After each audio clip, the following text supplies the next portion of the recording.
जय श्री कृष्ण। जब किसी मनुष्य को तत्व ज्ञान प्राप्त हो जाता है तो उसके मन से भोग वृत्ति समाप्त हो जाता है, संसार के कामनाएं समाप्त हो जाते हैं उनके मन से। स्थिति अनुकूल हो या प्रतिकूल हो, स्थिति अच्छे हो या स्थिति बुरे हो, पर हर स्थिति में वो समभाव से जीवन जीना शुरू कर देते हैं। आज संसार में देखा जाता है, सुख आया तो मन इतना हर्षित हो जाता है और दुख आता है तो मन इतना दुखी हो जाता है। पर ये भक्त की अवस्था ऐसी नहीं होती है। भक्त की अवस्था उन सुदामा से कंपेयर किया जा सकता है। भक्त का अवस्था भक्त प्रहलाद से कंपेयर किया जा सकता है। भक्त का अवस्था मीराबाई से कंपेयर किया जा सकता है। भक्त का अवस्था ध्रुव, अनेकों ऐसे संत महापुरुष हुए जो भक्ति के दौरान उनके जीवन में अवस्था आई, पर गुरु के वचनों से एक तिल मात्र भी वो विचलित नहीं हुए। खाने के लिए हो या ना हो, रहने के लिए हो घर या ना हो,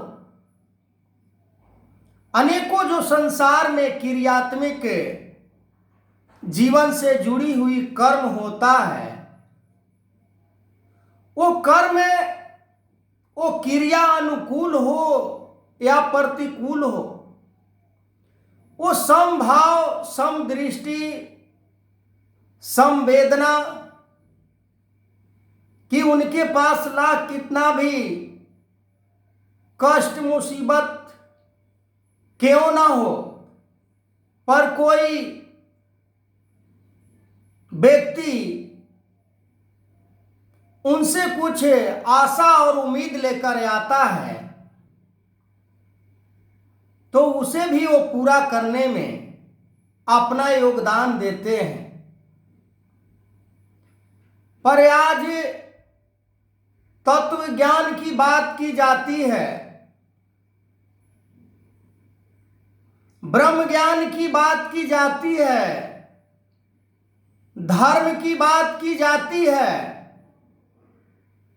महापुरुष संत गुरु पीर पैगंबर अनेकों ऐसे संतों के बारे में व्याख्यान उल्लेख किया जाता है, पर अपने जीवन में वो बात, अपने जीवन में वो कर्म अपनाने की प्रयास नहीं किया जाता है।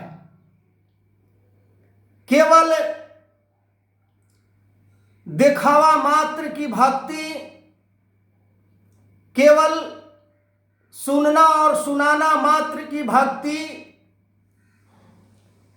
केवल भागवत कथा या कीर्तन या सत्संग में उपस्थित होने की नाम की भक्ति।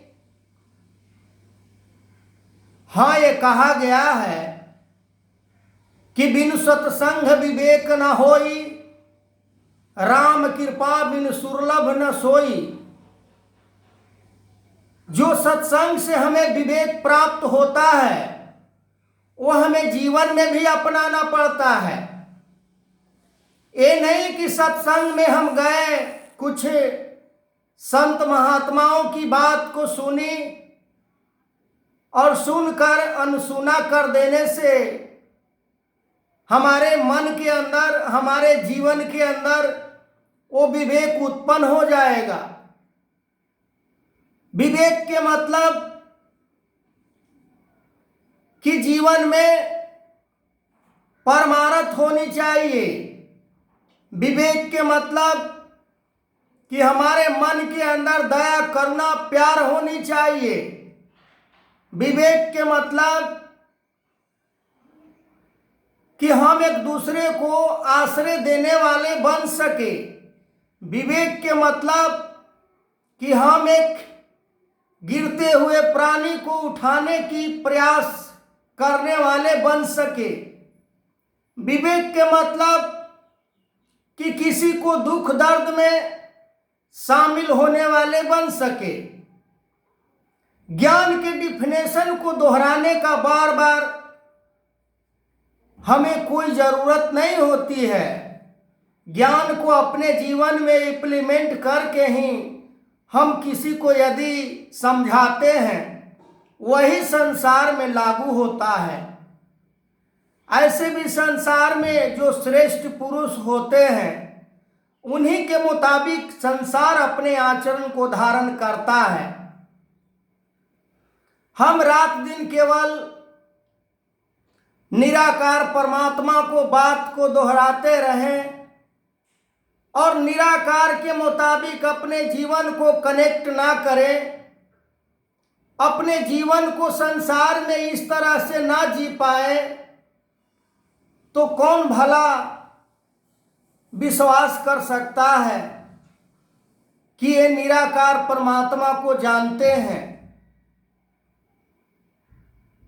फिर उसके मन में वो जिज्ञासा उत्पन्न हम नहीं कर सकते हैं, क्योंकि हमारा मन इतना गंदा हो चुका है, हमारे मन के अंदर इतना अज्ञानता बना हुआ है, तो कोई भी अंधेरे जगहों पर जाना नहीं चाहता है, कोई भी गंदे स्थान पर बैठना नहीं चाहता है। आगे मैं इस वीडियो कंटिन्यू करूंगा, तब तक के लिए जय श्री कृष्ण।